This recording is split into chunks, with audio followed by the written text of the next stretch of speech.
Dice el versículo 6, capítulo 5, versículo 6, nadie os engañe con palabras vanas, porque por estas cosas viene la ira de Dios sobre los hijos de desobediencia.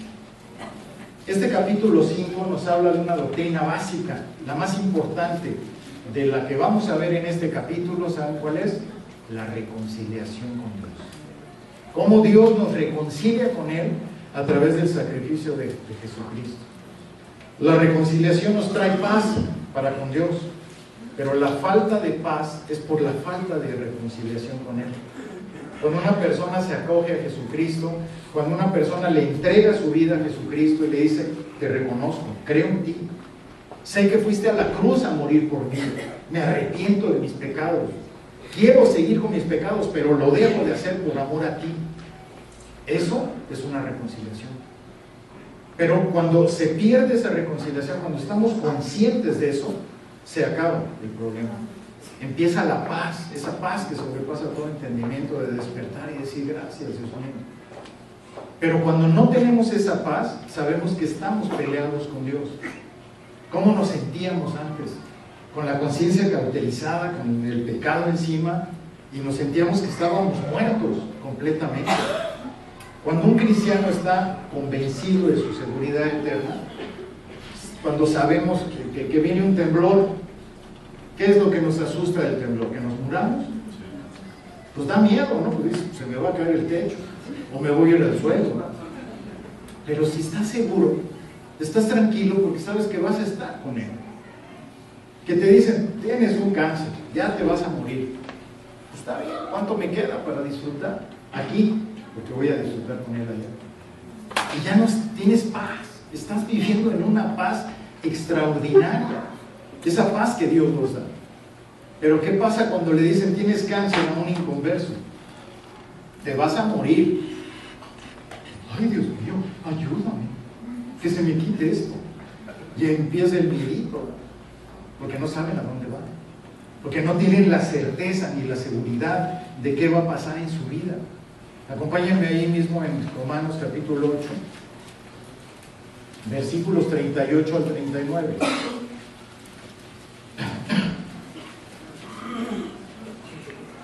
Por lo cual estoy seguro de que ni la muerte, ni la vida, ni ángeles, ni principados, ni potestades, ni lo presente, ni lo porvenir, ni lo alto, ni lo profundo, ni ninguna otra cosa creada nos podrá separar del amor de Dios que es en Cristo Jesús, Señor nuestro. Nada nos podrá separar de Él. Esa paz es la que acoge nuestra vida, la que nos da esa seguridad, esa certeza. Es decir, Dios ya me dio de su paz porque rompió la guerra que yo tenía con Él, a través de mi arrepentimiento, a través de la fe que Él puso en mi corazón. Vamos a ver la segunda postura de este mismo capítulo, que es la posición del creyente en la gracia. Fíjense lo que dice el versículo ahí mismo del capítulo 5 de Romanos, versículo 2. En la primera parte dice: por quien también tenemos entrada por la fe a esta gracia en la cual estamos firmes. Y aquí vemos dos partes importantísimas en este versículo.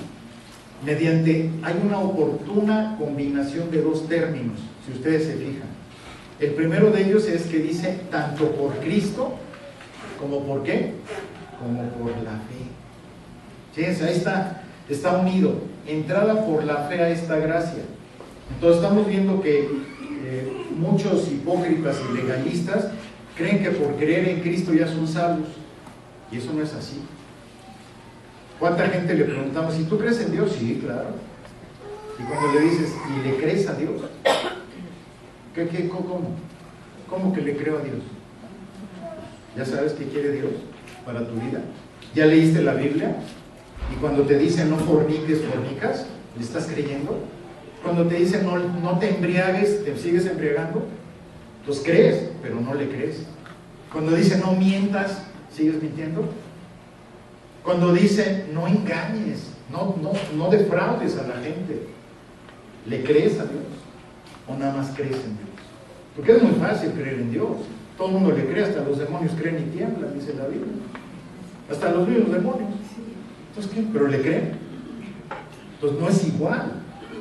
Dice Martín Lutero otra cosa que me gustó, dice: mas el que es hombre entendido no piensa que al tener luz puede prescindir del sol, sino que quiere tener ambos al mismo tiempo, el sol y la luz, creer y creer. Es bien diferente, porque si yo le creo a Dios, voy a hacer lo que Él me dice, voy a obedecer. Tengo fe, le creo, tengo que obedecer, tengo que hacer lo que Él me está diciendo, o dejar de hacer lo que estoy haciendo. Para los judíos, imagínense en aquel entonces, cuando Él estaba hablando, cuando estaba predicando a la sinagoga judía, imagínense lo que los judíos pensaban. Regresemos un poquitito al versículo. Por quien también tenemos entrada por la fe a esta gracia en la cual estamos firmes. Imagínense lo que les estaba diciendo. Tú puedes entrar a la presencia de Dios. Para los judíos, ¿qué era esto? Era así como lo peor. Era una blasfemia para ellos. Porque ellos no podían entender cómo podía tener entrada a Dios una persona. Para ellos era imposible. ¿Qué les habían enseñado a ellos en la ley? Vean lo que dice Éxodo 19:9.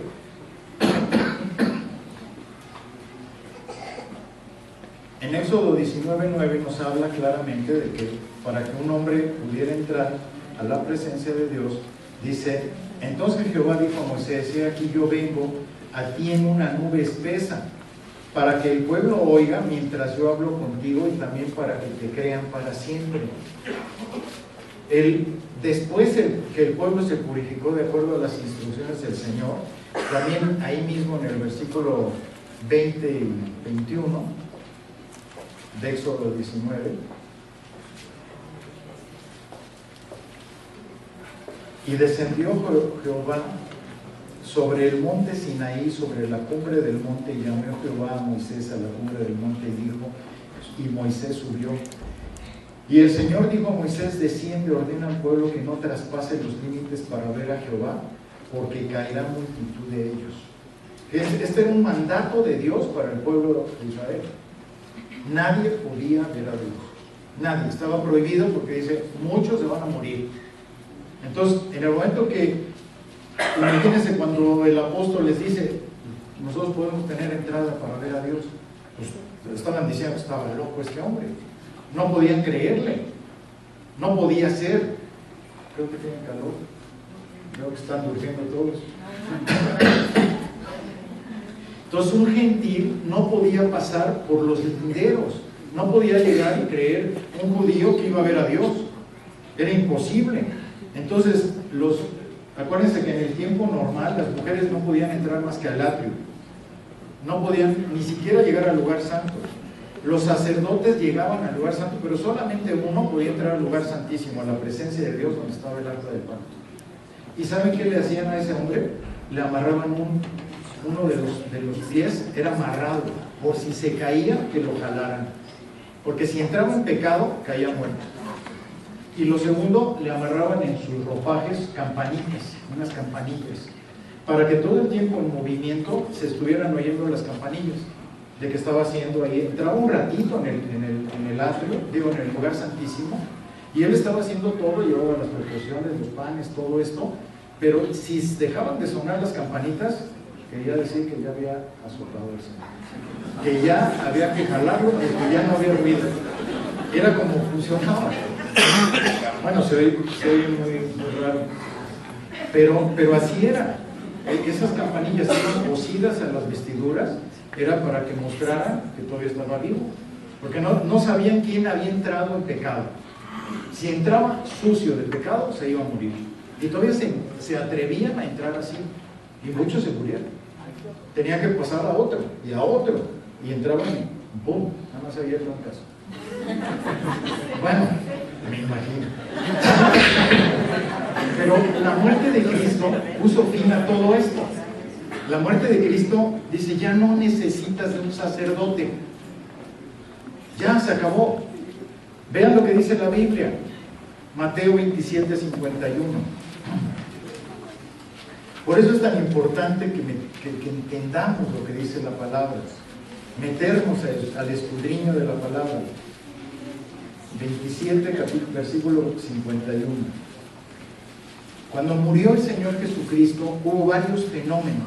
En el momento que Él muere, cuando dice consumado es, vean lo que pasa.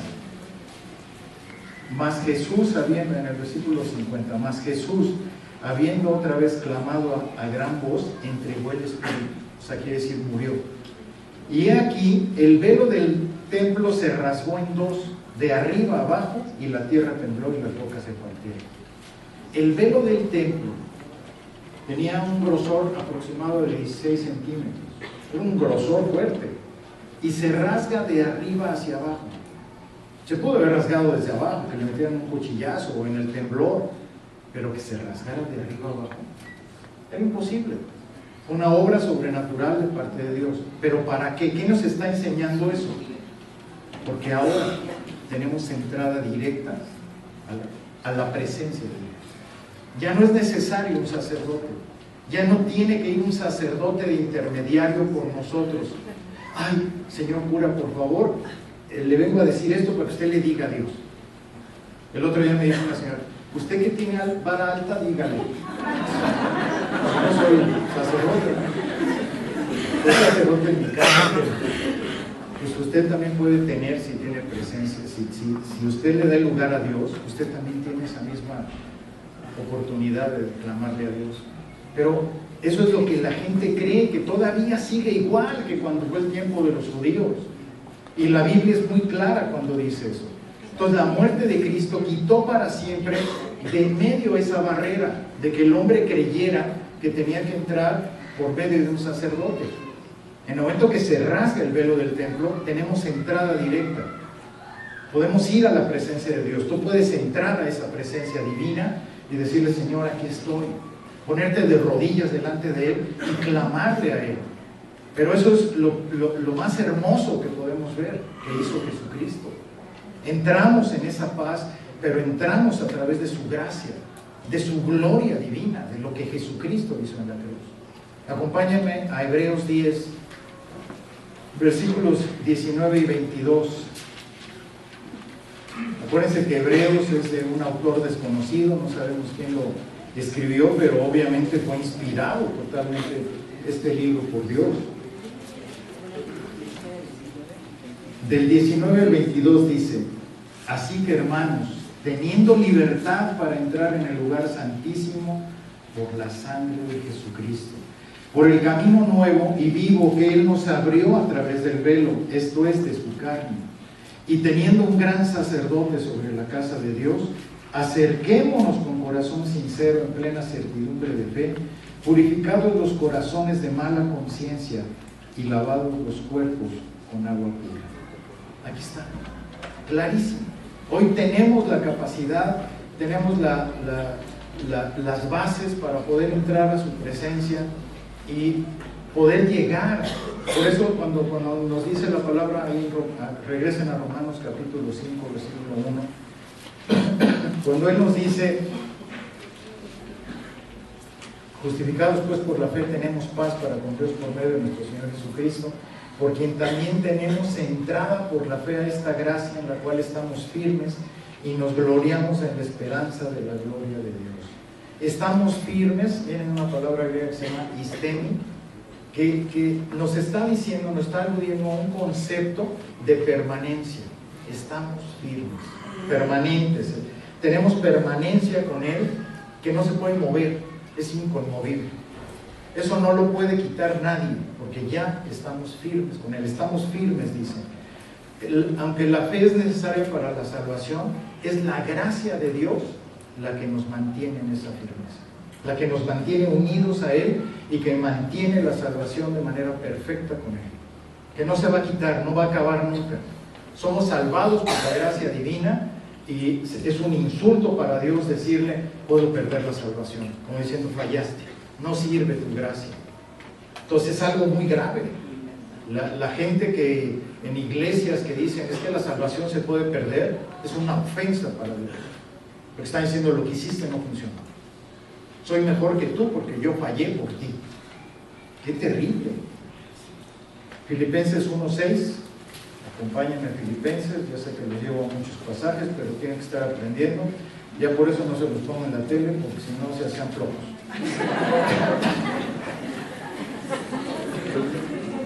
Estando persuadido de esto, el que comenzó en vosotros la buena obra, la perfeccionará hasta el día de Jesucristo. ¿Cuál es el día de Jesucristo? Cuando el Señor venga por nosotros. Ese es el día. Cuando el Señor, en su segunda venida, Él venga ya con su iglesia, ese es el día de Jesucristo. Ahí está muy claro. Entonces, si ningún pecado que una persona cometa antes de la salvación es demasiado, imagínense antes cuántos pecados cometimos antes de la salvación. Pues ni se acuerdan, mejor. Está saliendo el numerito ahorita. Pero imagínense si ahora que somos sus hijos, ¿cuánto más no nos perdonará? El Señor Jesucristo pagó un precio altísimo en la cruz. Fue demasiado, pero pagó pasado, presente y futuro, porque Él sabía que íbamos a seguir pecando. Eso no justifica que sigamos practicando el pecado. Una cosa es pecar y otra practicar el pecado. El que practica el pecado es del diablo, dice la Biblia. El que dice no me importa, no has nacido de nuevo. Eres un pecador empedernido que quieres burlarte de Dios, te vas a ir al infierno. No hay otra. Y no se asusten, pues. No es que los mande al infierno, se va a ir al infierno que no quiera, ¿verdad? Yo no los mando al infierno. Una vez me dijeron, es que me mandó al infierno. Yo no, me mandó tu pecado.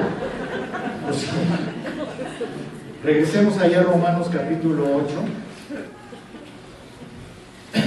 que luego dicen que yo los mando. ¿Qué pues, versículo 31 de Romanos 8, qué pues diremos a esto? Si Dios es por nosotros, ¿quién contra nosotros? El que no escatimó a su propio Hijo, sino que lo entregó por todos nosotros, ¿cómo no nos dará también con Él todas las cosas? ¿Quién acusará a los escogidos de Dios? Dios es el que justifica. ¿Quién es el que condenará? Cristo es el que murió, más aún el que también resucitó, el que además está a la diestra de Dios, el que también intercede por nosotros. ¿Quién nos separará del amor de Cristo? Tribulación, o angustia, o persecución, o hambre, o desnudez, o peligro, o espada. Si Dios en su soberanía declara justos para siempre a aquellos que creen en el Hijo, en su Hijo, ¿quién puede separarnos de eso? ¿Quién puede decirnos? ¿Quién puede quitar la absolución divina? ¿Quién puede ir y decir lo que dijo y lo que declaró Dios está mal y yo lo quito? Solo el hombre enfermo, el hombre con malas doctrinas. Es el único que puede hacer eso. Juan 6:37. Todo lo que el Padre me da, vendrá a mí. Y el que a mí viene, no le echo fuera. Ahí está clarísimo. No es que, yo me acuerdo antes cuando discutía con algunas personas de otras iglesias que decían que se perdía la salvación, sacerdotes incluso, y yo les decía, ¿cómo puedes decir que se pierde la salvación? ¿Cómo te atreves a decir eso? Y decían, es que si tú les enseñas a tus ovejas que la salvación no se pierde, se van a ir a pecar. Digo, eso eran tus ovejas porque no han nacido de nuevo. Pues sí, las verdaderas ovejas que nacieron de nuevo, si nació de nuevo, no va a querer irse a pecar. No puede, porque hay una naturaleza nueva. Está gobernando esa naturaleza el Espíritu Santo y te está llevando a una transformación de vida y tú no quieres pecar. ¿A poco no les duele cuando pecan? A las verdaderas ovejas les duele el pecado. No puedes permanecer en el pecado, porque si lo haces es que no has nacido de nuevo. Y yo prefiero que aquí se den cuenta, si no han nacido de nuevo, que se arrepientan. Pero si no se habla de esto, si la misma doctrina no nos lleva a esto, estamos perdidos. No les hables de eso a las ovejas porque las ofendes. Te vas a quedar sin ovejas. Pues verdaderas ovejas que se queden. Vean lo que dice Primera de Juan 2:19.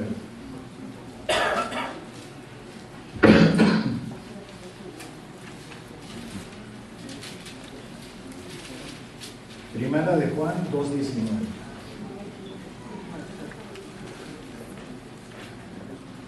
Salieron de nosotros, pero no eran de nosotros.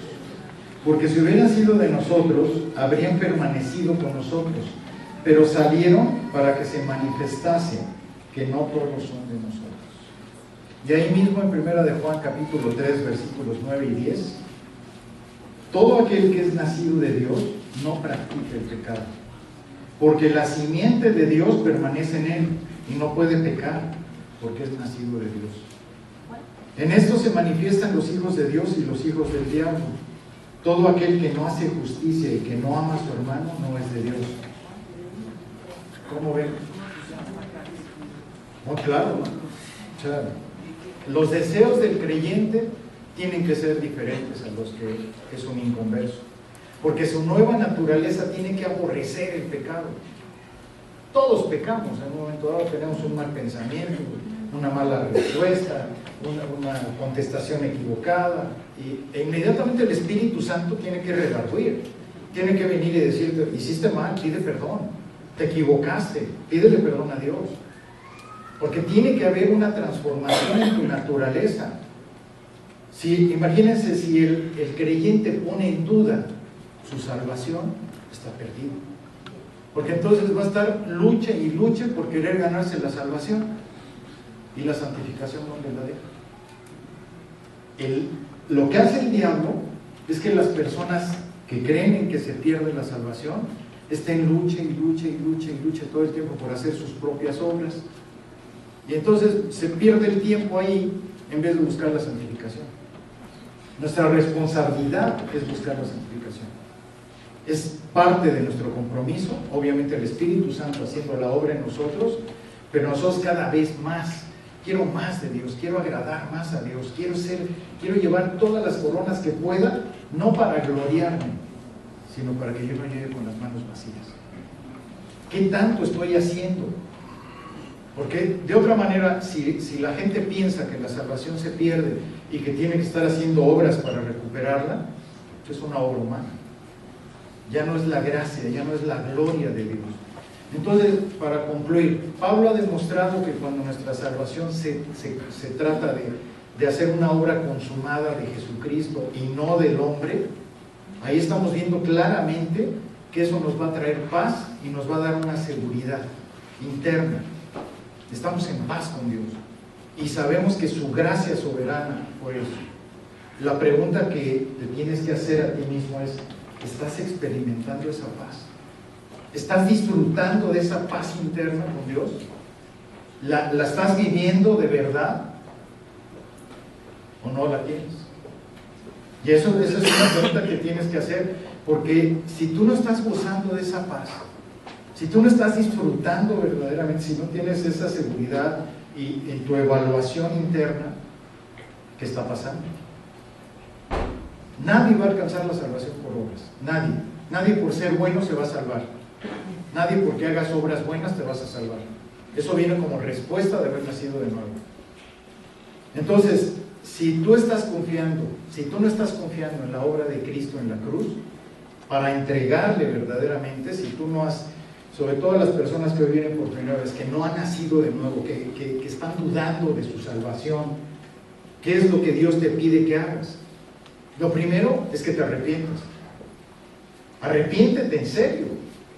Dice: el que quiera venir en pos de mí, niéguese a sí mismo, niégate. Y negarte es difícil. El que quiera ganar su vida la perderá, pero el que la pierda por causa mía la hallará. ¿Quieres ganar tu vida? ¿Quieres seguirte quedando con tus vicios, con tus cosas? ¿Quieres ganar tu vida? ¿Quieres seguir con tus pecados porque te gustan? Entonces no has entendido que hay una eternidad.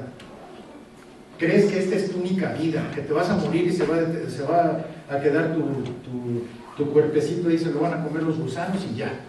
Si eso crees, estás perdido. Pues sí, porque eso es tu cuerpo, pero ¿y tu espíritu, tu alma, a dónde se va a ir? Se va a desaparecer y ya.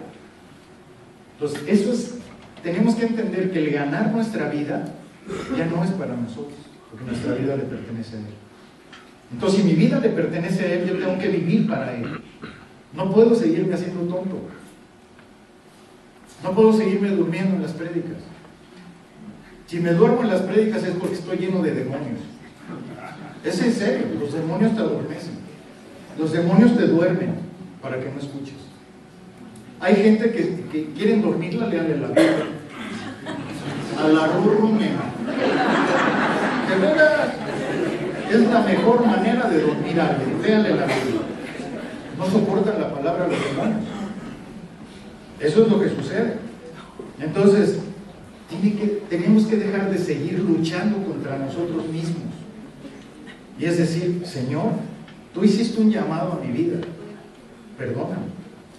Me arrepiento. Confieso mi pecado. Y empiezo una nueva vida. Una nueva existencia con una conciencia distinta. Y eso te está dando la oportunidad más gloriosa de tu existencia. A todos nos ha pasado que Dios nos dijo, te entrego una nueva vida. Deja tú, lo que hayas hecho, te lo perdono. Pero empieza. Te doy oportunidad de eso. Dice, ya para terminar, Romanos 8:16, el Espíritu mismo da testimonio a nuestro espíritu de que somos hijos de Dios. El que sabe que está confiado en Dios, que tiene esa seguridad interna de decir, yo sé que amo a Dios con todo mi corazón, yo sé que vivo para Él, que me niego ante todo lo que me gusta, ante todas las cosas que me atraen, no me importa, ya no me importa, ya no es mi deleite, es deleitarlo a Él, porque ya entendió, da testimonio su propio espíritu. Y esto es para terminar, yo creo que es muy importante que hagamos una oración en donde todos han recapacitado, hemos podido recapacitar. La palabra siempre nos lleva a ser confrontados, a que podamos entender verdaderamente lo que Dios está haciendo en nuestra vida, pero en especial las personas que hoy vienen por primera vez, yo no quiero que se vayan así como llegaron. Si llegaron es porque Dios las trajo, porque Dios las invitó, porque Dios está haciendo un llamado a sus corazones, que les está diciendo, abre tu corazón y entrégame. Esa es la bendición más grande. Cuando Dios hace un llamado, cuando Dios te invita a que te arrepientas de tus pecados, a que Dios te dice, ya, párale, en seco, entrégame tu vida. Date tú mismo la oportunidad de darle a Dios lo mejor que puede dar, tu vida. Si tú no le entregas tu vida a Dios, se la tienes que entregar al otro. Tú decides. Mucha gente dice, ay, todavía no es mi tiempo, todavía a lo mejor lo voy a pensar. Tal vez no fue tu llamado, porque si es tu llamado verdadero, el entregarle tu vida a Dios, es en este momento, Señor. Yo me acuerdo cuando a mí me dijeron, tienes que entregarle tu vida a Dios, pues yo decía que sí, pero seguí viviendo igual. Nunca se le entregué verdaderamente, no me arrepentí del pecado. Y aquí tiene que ir de la mano, reconocer a Jesucristo como Señor y Salvador, pero arrepentirme también. Si te arrepientes, se acabó el pecado, se acabó lo que estás haciendo. Tú sabes qué es lo que estás haciendo mal, tú lo conoces. Yo creo que es el momento de que, si realmente quieres tener un compromiso con Dios, hazlo con honestidad. Ahorita vamos a hacer una oración. Ustedes háganla en su interior, con su verdad, con todo lo que está dentro de su corazón. Y todos los que hoy se han dado cuenta que andaban así medio chuecos en su vida, es el momento también de ponernos a cuentas con Dios. Cerremos nuestros ojos. Padre, muchas gracias por tu palabra. Gracias por que nos ha confrontado, nos ha enseñado de tu grandeza, de esa elección soberana y perfecta, de esa santificación a la que tú nos quieres llevar, Señor. Yo quiero pedirte en especial por las personas que hoy vienen por primera vez. Sabemos que tú las invitaste, que tú las trajiste para que ellas escucharan esta palabra.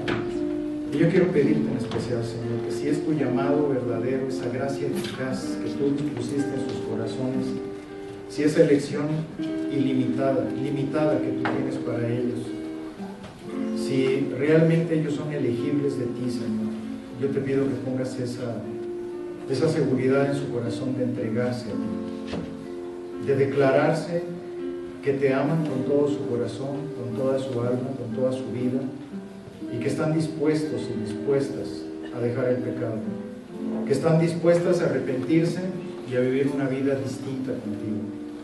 Yo te pido que si es así, ellos verdaderamente puedan entregar su vida en tus manos, Señor. Y a cada uno de nosotros que tu palabra nos ha confrontado, yo te pido, Señor, que dispongas en el corazón de cada uno de nosotros el anhelo de siempre honrarte a ti, Señor, de que tú seas glorificado a través de nuestra vida, que quites el egoísmo, que quites todo anhelo contrario, que si alguno de nosotros aún tenemos ganas de vivir nuestra propia vida, sin importarnos lo que tú nos has ordenado y nos has enseñado, si queremos creerte, pero aún no lo hemos hecho de verdad, pon en nosotros de tu gracia, Señor. Llévanos a esa seguridad eterna de que nuestra salvación es un regalo tan grande que no nos queda otra más que admirarte todos los días de nuestra vida, agradecerte de rodillas por ello y pedirte que nos perdones por nuestro egoísmo. Te damos gracias y te bendecimos, Señor. Amén.